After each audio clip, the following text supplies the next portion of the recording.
আসসালামু আলাইকুম ওরহমতুল্লাহি ওয়াবারাকাতুহ। 1 মিনিট আমল ইউটিউব চ্যানেলে সম্মানিত দিনী ভাই বোনেরা, আজ আলোচনা করব পবিত্র জুমার দিন ও রাত একটি ছোট্ট দরুদ শরীফ 11 বার পাঠ করলে আল্লাহর নবী, প্রিয় নবী বিশ্বনবী সাল্লাল্লাহু আলাইহি সাল্লামের সঙ্গে আপনি জান্নাতে যেতে পারবেন এবং জীবনের সকল গুনাহ আল্লাহ রাব্বুল আলামিন মাফ করে দেবেন। নবী করিম সাল্লাল্লাহু আলাইহি ওয়াসাল্লাম নিজেই বলেছেন, তাই এই পবিত্রতম জুমার দিনে ও রাতে আমলটি আপনারা করবেন। এই উদ্দেশ্যে বা নিয়তে ভিডিওটুকু সম্পূর্ণ দেখুন। সপ্তাহের শ্রেষ্ঠ দিন জুমাবার, এটি মুসলমানের কাছে একটি কাঙ্ক্ষিত দিন। এই দিনটিকে সাপ্তাহিক ঈদ বলা হয়েছে হাদিসে। সৃষ্টি জগতের শুরু থেকেই দিনটি খুবই গুরুত্বপূর্ণ। জুমাবার শুরু হওয়া থেকে শেষ পর্যন্ত বেশ কিছু ফজিলতপূর্ণ আমল রয়েছে। আব্দুল্লাহ ইবনে উমর রাদিয়াল্লাহু তাআলা আনহু বলেন, 5টি রাত এমন রয়েছে যে রাতের দোয়া ফিরিয়ে দেওয়া হয় না। 1 নম্বরই হলো জুমার রাত।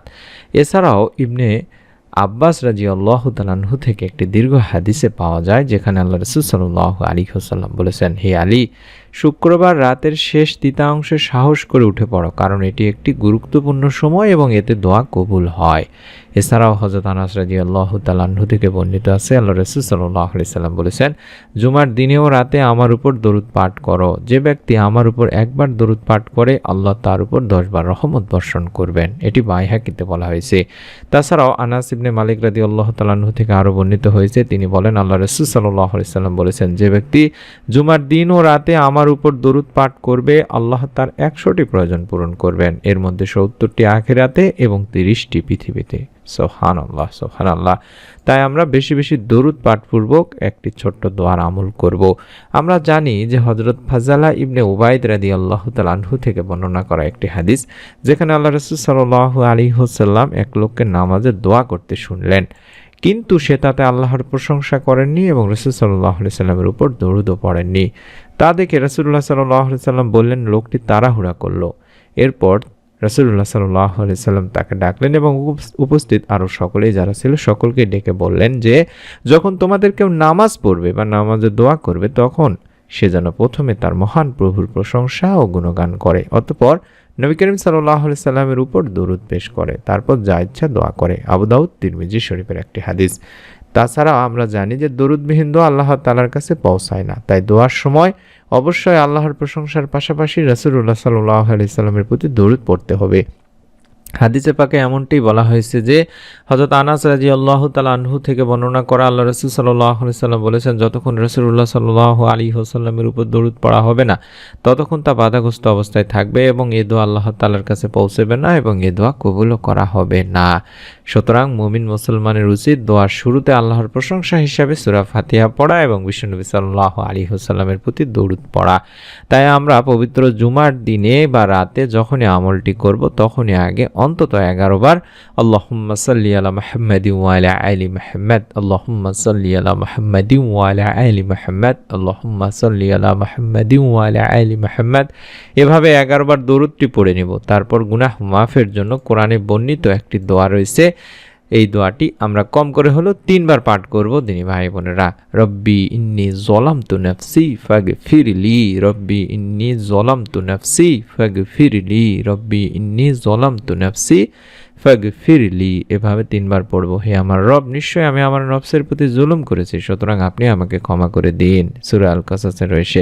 এবং এমন একটি দোয়া পড়ব যে দোয়া পাঠ করলে বিশ্বনবী সাল্লাল্লাহু আলাইহি সাল্লাম হাতে ধরে সঙ্গে করে জান্নাতে নিয়ে যাবেন। সুবহানাল্লাহ। রাদিতু বিল্লাহি রাব্বা ওয়া বিল ইসলামি দীনা ওয়া বিমুহাম্মাদিন সাল্লাল্লাহু আলাইহি ওয়াসাল্লাম নাবিয়্যা।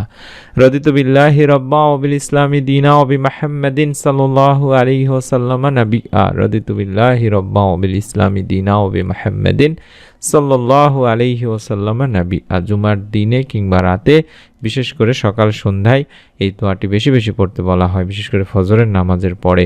আমরা পবিত্র জুমার দিনে এবং রাতে যখনই আমলটি করব, তখনই অন্তত দরুদ পাঠপূর্বক এই দোয়াটিও 3 বার পড়ব। এই দোয়াটিতে আমরা বলছি, আমি আল্লাহর প্রতি সন্তুষ্ট আমার প্রতিপালক হিসেবে, ইসলামের প্রতি সন্তুষ্ট আমার দ্বীন হিসেবে, মুহাম্মদ সাল্লাল্লাহু আলাইহি ওয়াসাল্লামের প্রতি সন্তুষ্ট আমার নবী হিসেবে। বিশ্বনবী সাল্লাল্লাহু আলাইহি ওয়াসাল্লাম বলেন, আমি তার দায়িত্ব নিলাম, আমি তার দায়িত্ব নিয়ে কঠিন কিয়ামতের দিন হাতে ধরে সঙ্গে করে জান্নাতে নিয়ে যাব। সুবহানাল্লাহ। মুজাম্মিল কাবির মুজাম্মিল সাবাহের একটি হাদিস। সুতরাং মুমিন মুসলমানের উচিত হবে যে হাদিসের নির্দেশনা অনুযায়ী অবশ্যই বিশ্বনবী সাল্লাল্লাহু আলাইহি সাল্লামের সঙ্গে জান্নাতে যাওয়ার সৌভাগ্য লাভের জন্য হলো এই দোয়াটি আমি দেখাচ্ছি আবারও, অন্তত 3 বার সকাল সন্ধ্যায় বেশি বেশি পড়ার, অর্থাৎ পবিত্র জুমার দিনে কিংবা রাতে অন্তত 3 বার পাঠ করবেন। এবং গুনাহ মাফের যে দোয়াটি আবারও দেখাচ্ছি, রব্বি ইন্নী যালামতু নাফসি ফাগফিরলি, এভাবে 3 বার পাঠ করবেন। অবশ্যই দরুদ আগে পড়ে নেবেন 11 বার, আল্লাহুম্মা সাল্লি ওয়া সাল্লিম আলা নাবিয়িনা মুহাম্মদ, এই দরুদটিও পড়তে পারেন। অথবা যেটি দেখাচ্ছি, আল্লাহুম্মা সাল্লি আলা মুহাম্মাদি ওয়া আলা আলি মুহাম্মদ, আল্লাহুম্মা সাল্লি আলা মুহাম্মাদি ওয়া আলা আলি মুহাম্মদ, যে কোনো দরুদ পড়তে পারেন, দরুদ ইব্রাহিমও পড়তে পারেন। আগে 11 বার দরুদ পড়ে নেবেন, তারপরে দোয়াগুলো 3 বার করে পাঠ করবেন। তারপর আল্লাহ তাআলার কাছে 2 হাত তুলে দোয়া করবেন। দোয়ার শুরুতে আল্লাহর প্রশংসা হিসাবে সূরা ফাতিহা পড়বেন এবং বিশ্বনবী সাল্লাল্লাহু আলাইহি সাল্লামের উপর দরুদ পাঠপূর্বক দোয়া শেষ করবেন। এরকম করে পবিত্র জুমার দিনে ও রাতে যখনই সময় পাবেন আমলটি নিয়ম মেনে করুন। আল্লাহ রাব্বুল আলামিন ইনশাআল্লাহ এর প্রতিদান আপনাকে দেবেন। মনের মধ্যে শতভাগ বিশ্বাস নিয়ে আমলটি করতে হবে, তাই অনুরোধ করছি প্রত্যেকে ভিডিওটিতে একটি লাইক দিয়ে কমেন্ট সেকশন অন্তত আমিন লিখে নিয়ত করে ফেলুন। আপনার এই ভিডিওটি আপনার নিকট আত্মীয়স্বজন যারা আছে তাদেরকে শেয়ার করে দিন সাদগায়ে জারিয়ার সওয়াব পাওয়ার উদ্দেশ্যে। পরবর্তী নতুন আমলের ভিডিও আমরা ইউটিউবে দেওয়ার সঙ্গে সঙ্গে যেন পেয়ে যান, তার জন্য চ্যানেলটি সাবস্ক্রাইব করার, বেল বাটনটি অন করে রাখার অনুরোধ করছি। সকলে ভালো থাকুন, সুস্থ থাকুন। আসসালামু আলাইকুম ওয়া রাহমাতুল্লাহি ওয়া বারাকাতুহু।